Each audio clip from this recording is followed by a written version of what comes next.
నమస్కారం, welcome to Suman TV. నేను గీతాంజలి. నమో Narasimha.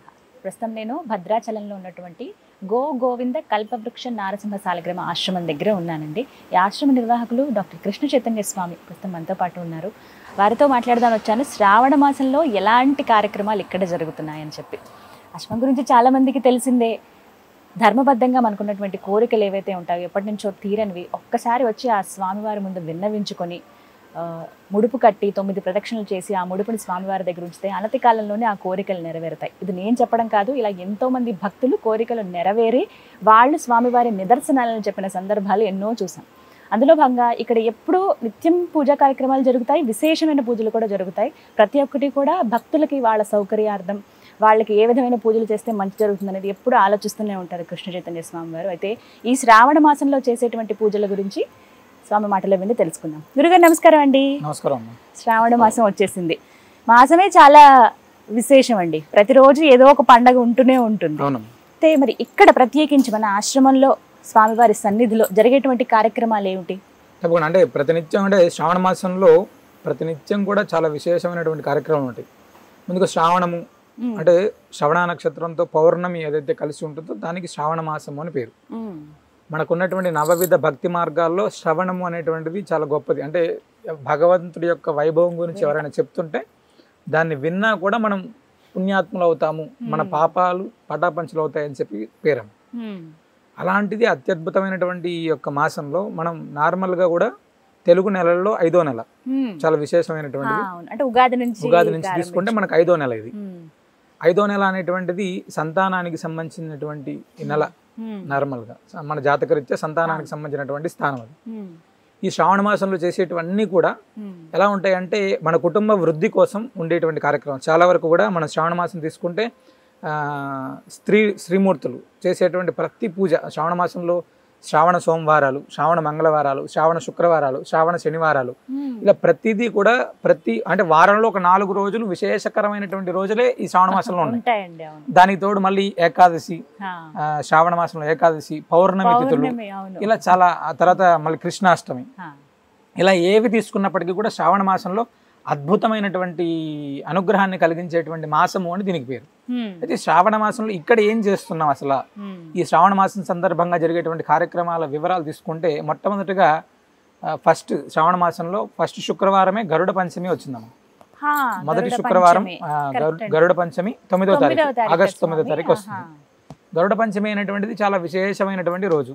First ఆ రోజు చాలా విశేషంగా స్వామివారికి హోమం, అభిషేకం ఇవన్నీ కూడా ఉన్నాయమ్మా. ఇక్కడ మొత్తం మాసం అంతా కూడా ప్రత్యేకమైనప్పటికీ మొదటి శుక్రవారమే చాలా విశేషంగా చాలా చాలా శ్రావణ మాసంలో శుక్రవారాలు చాలా అద్భుతంగా. అంటే శ్రావణ శుక్రవారం అనేటప్పటికి ఏమవుతుందంటే మన ఇంట్లో ఎంత ఇబ్బందికరమైనటువంటి పరిస్థితులు ఉన్నప్పటికీ కూడా ఆ రోజు లక్ష్మీ ఆరాధన చేయాలి అనేటువంటిది ప్రతి ఇంట్లో ఉంటుంది ఖచ్చితంగా. అంటే లక్ష్మీ అమ్మవారిని విశేషంగా ఆరాధిస్తే మన కుటుంబం యొక్క వృద్ధి ఉంటుంది. అంటే మన కుటుంబం ఎప్పుడైతే వృద్ధిలోకి రావాలి అంటే స్త్రీమూర్తులు ఈ శ్రావణ మాసం అంతా కూడా ఒక నియమంగా ఆచరిస్తూ అమ్మవారిని అనుగ్రహాన్ని కాంక్షిస్తూనే ఉంటారు. అది మొదటి శుక్రవారం రోజు గరుడ పంచమి సందర్భంగా సంతానం కోసం ప్రత్యేకంగా హోమం ఇలాంటి కార్యక్రమాలు ఇక్కడ చేస్తుంది. అదేవిధంగా శ్రావణ శుక్రవారం అంటే 2వ శుక్రవారం వరలక్ష్మి వ్రతం రోజు విశేషమైనటువంటి మహాలక్ష్మి హోమం చేస్తున్నాం. అంటే ఈ 4 శుక్రవారాల్లో ప్రత్యేకంగా లక్ష్మీ హోమం చేస్తున్నాం. అంటే ఎందుకంటే వివిధ ప్రాంతాల నుంచి వచ్చేటువంటి భక్తులు ప్రత్యేకంగా అమ్మవారి యొక్క అనుగ్రహానికి, కల్పవృక్షం యొక్క అనుగ్రహాన్ని తీసుకోవడానికి ఇక్కడ చాలా మంది రోజు వస్తూనే ఉంటారు. దానికి అనుగుణంగా మనం ఈ శ్రావణ మాసంలో 4 శుక్రవారాలు ప్రత్యేకమైనటువంటి పూజా విధానం. అయితే ఇక్కడ శ్రావణ మాసంలో శ్రావణ మంగళవారాలు కూడా చాలా విశేషం. అంటే మంగళగౌరి వ్రతం చేసుకుంటుంటారు. అంటే ఫస్ట్ పెళ్ళైనటువంటి వాళ్ళు కొత్తగా అంటే భగవంతుడి సన్నిధిలో శ్రావణ మంగళవారం అంటే నార్మల్గా కూడా మంగళవారం స్వామికి ఇక్కడ చాలా ప్రీతికరంగా స్వామివారికి అభిషేకం.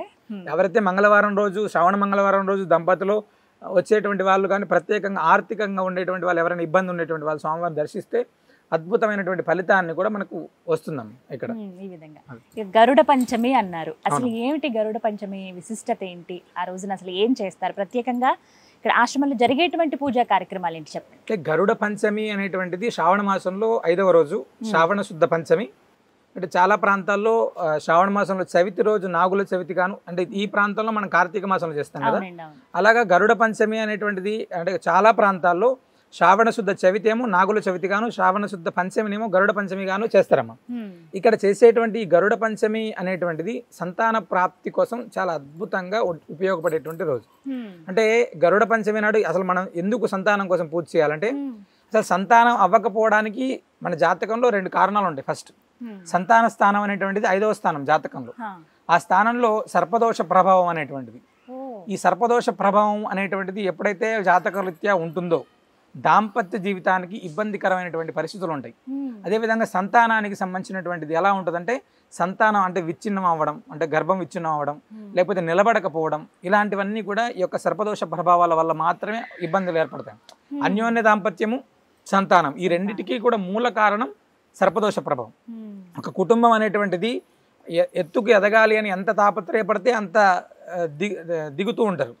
వాటి యొక్క ప్రభావం ఎలా ఉంటుందంటే, సంతానం దగ్గర నుంచి మన కుటుంబ వృద్ధి వరకు ప్రతి ఒక్కటి కూడా సర్పదోష ప్రభావంతో ఉంటుంది. కాబట్టి గరుడ పంచమి రోజు ప్రత్యేకంగా మన సన్నిధిలో ఇలాంటి దోషాలు ఎవరికైతే ఉన్నాయో, సంతానం కోసం ఇబ్బంది పడేటువంటి వాళ్ళ సంఖ్య ప్రస్తుతం సమాజంలో పెరుగుతూనే ఉందమ్మా. ఈ సంతానం కోసం ఎప్పుడైతే ఇబ్బంది అనేటువంటిది పెరుగుతూ ఉంటుందో ఆ కుటుంబంలో అశాంతి అనేటువంటిది పెరుగుతుంటుంది. అందుకోసమే అలాంటిది ఉండకూడదు అనేటువంటి సంకల్పంతో గరుడ పంచమి రోజు ప్రత్యేకంగా ఇక్కడ స్వామివారి సన్నిధిలో కల్పవృక్ష నారసింహ స్వామివారికి విశేషమైనటువంటి హోమం, తదనంతరం సర్పదోష నివారణ, సకల గ్రహ దోష నివారణ కోసం ప్రత్యేకంగా హోమం, సంతాన ప్రాప్తి కోసం వైనతేయ హోమాన్ని చేస్తున్నాము. అంటే వైనతేయ హోమం అంటే గరుత్మంతుడికి సంబంధించినటువంటి హోమం, అంటే ఎవరైతే అనంత నాగరాజ హోమం, ఈ రెండింటిని కలిపి మనం ఇక్కడ స్వామివారి సన్నిధిలో హోమం చేయడం జరుగుతుంది. అదేవిధంగా గరుత్మంతుడికి చాలా విశేషమైనటువంటిది, ఇష్టమైనటువంటి ప్రసాదం క్షీరాన్నం.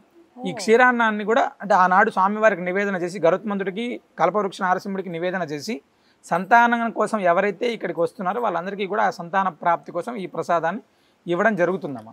ఆ రోజు అందిస్తారు. అవునమ్మా. అంటే అది గరుడ ప్రసాదంగా, గరుడ ప్రసాదం ఖచ్చితంగా స్వామివారి గరుత్మంతుడికి నివేదించినటువంటి ప్రసాదం కాబట్టి దాన్ని గరుడ ప్రసాదం. అంటే మనం బ్రహ్మోత్సవాల్లో తీసుకునేటువంటిది కొంతమంది అయితే మన దగ్గర ప్రతి అమావాస్య ఇలాంటి పర్వదినాల్లో ఈ ప్రసాదం ఇస్తున్నాం. అయినప్పటికీ కూడా అక్షయ తృతీయ రోజు కొన్ని వేలాది మంది సంతానం కోసం ఇక్కడ స్వామివారి సన్నిధిలో ప్రసాదం తీసుకున్నారు. చాలా చాలా అద్భుతంగా. అయితే ఈ సంవత్సరం అలా తీసుకున్నటువంటి వాళ్ళు కొంతమంది అయితే తీసుకున్న తర్వాత కేవలం ఒక నెల 2 నెలల్లోనే చాలా ఇళ్లలో తీసుకున్నటువంటి సుమారు ఒక 70% వాళ్ళు మాకు చాలా మంది ఫోన్లు చేసి, ఇక్కడికి వచ్చిన తర్వాత మాకు సంతానం నిలబడింది, డాక్టర్ దగ్గరికి వెళ్ళిన తర్వాత మాకు చాలా పాజిటివ్ రిజల్ట్స్ వచ్చాయి అని చెప్తుంటే చాలా ఆనందం వేసింది.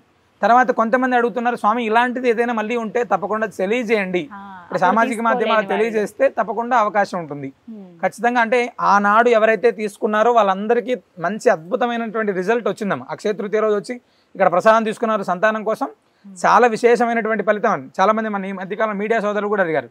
ఖచ్చితంగా అయిందా మేము తెలుసుకోవచ్చు అంటే తప్పకుండా తెలుసుకోండి. వచ్చినటువంటి వాళ్ళకు 100కు 100%, 75% పైన సంతానానికి సంబంధించినటువంటి రిజల్ట్ వచ్చిందని మాకు చెప్పారు. మళ్ళీ కూడా గరుడ పంచమి రోజు చాలా అద్భుతంగా సత్సంతాన ప్రాప్తి కోసం ఈ యొక్క క్షీరాన్న ప్రసాదాన్ని ఇస్తున్నాము. విన్నారుగా స్వామి మాటల్లోనే ప్రత్యేకించి చెబుతూ ఉన్నారు. అక్షయ తృతీయ రోజు కార్యక్రమం జరిగిందండి. అప్పుడు ప్రసాదం కొంతమంది తీసుకున్నారు. వాళ్ళకి దాని దగ్గర 75% మందికి వాళ్ళు సత్ఫలితం అంటే సంతానం పొందే అవకాశాన్ని, ఆ భాగ్యాన్ని వాళ్ళు అందుకున్నారు. ఇలా మీకు కూడా మీరు చాలా రోజులుగా వేచి చూస్తున్నాము, అప్పుడు మేము మిస్ అయిపోయామే, మళ్ళీ ఏమైనా అవకాశం ఉందా అని చెప్పి చాలామంది అడిగారట గురువు గారిని. ఇదొక సదావకాశం. గరుడ పంచమి ఆగస్టు 9వ తారీఖున శ్రావణ మాసంలో వచ్చేటువంటి మొదటి శుక్రవారం రోజునండి. ఆ రోజు మీరు వచ్చి ఇక్కడ స్వామిని దర్శించుకోవచ్చు, అలాగే తీర్థ ప్రసాదాలను కూడా స్వీకరించండి.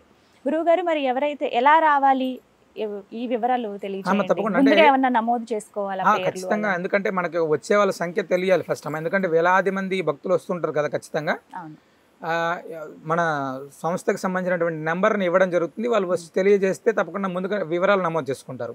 అయితే వచ్చేటువంటి వాళ్ళందరూ కూడా ప్రాతకాలం 6:30-7 గంటలకల్లా ఇక్కడ ఉండాలి. రాత్రి దాకా ఇస్తారు. అంటే గరుడ పంచమి రోజు ఉదయం 8 గంటలకు స్వామివారి అభిషేకం ప్రారంభమవుతుంది, తదనంతరం హోమం ప్రారంభమవుతుంది. ఆ అనంతరం నుంచి ప్రసాదం ఇస్తూనే ఉంటారు. అది రాత్రి 8 గంటల దాకా, అంటే 1-2 గంటలు ఇచ్చి ఆపేయడం కాదు. ఎందుకంటే దూర ప్రాంతాల నుంచి వస్తూనే ఉంటారు కాబట్టి ఉదయం ప్రారంభమైనటువంటి ప్రసాద వితరణ రాత్రి కూడా కొనసాగుతుంది. ఖచ్చితంగా రాత్రి దాకా 8:30-9 దాకా ఇవ్వడం జరుగుతూనే ఉంటుంది. దూర ప్రాంతాల నుంచి వచ్చామే దొరకదేమో అనేటువంటి భావన ఎవరికి వద్దు. ఎన్ని వేలాది మంది భక్తులు వచ్చినా కూడా అంతమందికి ఇక్కడ ప్రసాదం తప్పకుండా అందించేటువంటి వ్యవస్థను ఏర్పాటు చేస్తుంది. సో అలా ఇబ్బంది పడాల్సిన అవసరం ఖచ్చితంగా లేదు లేదమ్మా. నుంచి సాయంత్రం దాకా. అడ్రస్ కూడా మీకు క్లియర్గా ఇస్తానండి. చాలా మంది అడ్రస్ ఎక్కడ అని అడుగుతున్నారు. వీడియో పూర్తిగా చూస్తే మీకు అడ్రస్ అర్థమవుతుంది. లేదు ఒకవేళ మధ్యలో ఏమైనా ఇబ్బందికరంగా పరిస్థితి ఏదైనా ఉండి చూడలేకపోతే కనుక మళ్ళీ అడ్రస్ చెప్తున్నాను. భద్రాచలంలో రాముల వారి సన్నిధి తెలియని వారు ఉండరు. అక్కడి నుంచి 100 మీటర్ల దూరంలోనే అంబాసత్రం అని మనకు కనపడుతుంది. అక్కడే మీకు గోవింద కల్పవృక్ష నారసింహ సాలగ్రామ ఆశ్రమం బోర్డు కనిపిస్తుంది. ఆ లోపలికి మీరు వస్తే ముందుగా గోవులు మీకు దర్శనం ఇస్తాయి. అలా ముందుకు నడుచుకుని వస్తే ఆ స్వామి దర్శనం ఇవ్వండి. సరిగ్గా నేను లోపల గర్భాలయంలో కూర్చున్నాను. మరొక్క మాట ఏంటంటే చాలా మంది అడుగుతున్నారు ఇక్కడ ముడుపులు కూడా ప్రత్యేకం కదా అని చెప్పి. ఆ మాటలు కూడా గురువుగారి మాటలు విన్నాం ముడుపుల గురించి. ఆ రోజున వచ్చి ముడుపు కట్టుకోవచ్చా అండి? ఖచ్చితంగా. అంటే చాలా మంది సంతానం కోసం హోమం వచ్చే కంటే ముందే స్వామివారి అభిషేక సమయంలోనే ఆ వచ్చేటువంటి ప్రతి ఒక్కరికి కూడా ముడుపు కట్టించిన తర్వాతనే మనం స్వామివారికి ప్రదక్షిణ, తదనంతరం హోమం ప్రారంభమవుతున్నాం. అంటే రాత్రి దాకా ఎప్పుడు వచ్చినా కూడా స్వామివారికి ముడుపు కట్టుకోవడం, ముడుపు కట్టిన తర్వాతనే ఈ సంతానానికి సంబంధించినటువంటి ప్రసాదం కూడా ఇవ్వడం జరుగుతున్నాం. అంటే ముడుపు ఇక్కడ కడితే ఖచ్చితంగా సంకల్పాలు నెరవేరుతాయి. మీరు వచ్చే కంటే ముందు ఒక 5 నిమిషాల ముందు ఒకే కుటుంబంలో ఇద్దరు అన్న తమ్ముళ్ళు ఒక ఉద్యోగానికి వెళ్ళారు. ఉద్యోగాల కోసం ఇంటర్వ్యూకి వెళ్తే ఇద్దరికి ఉద్యోగం వచ్చింది. ఆయన చాలా ఆనందంగా చెప్పారు మాకు ఉద్యోగం వచ్చింది స్వామి వామర్దేలు. కేవలం 30 రోజుల్లోనే ఇక్కడ స్వామివారికి దండం పెట్టుకుని వెళ్ళాం వచ్చింది.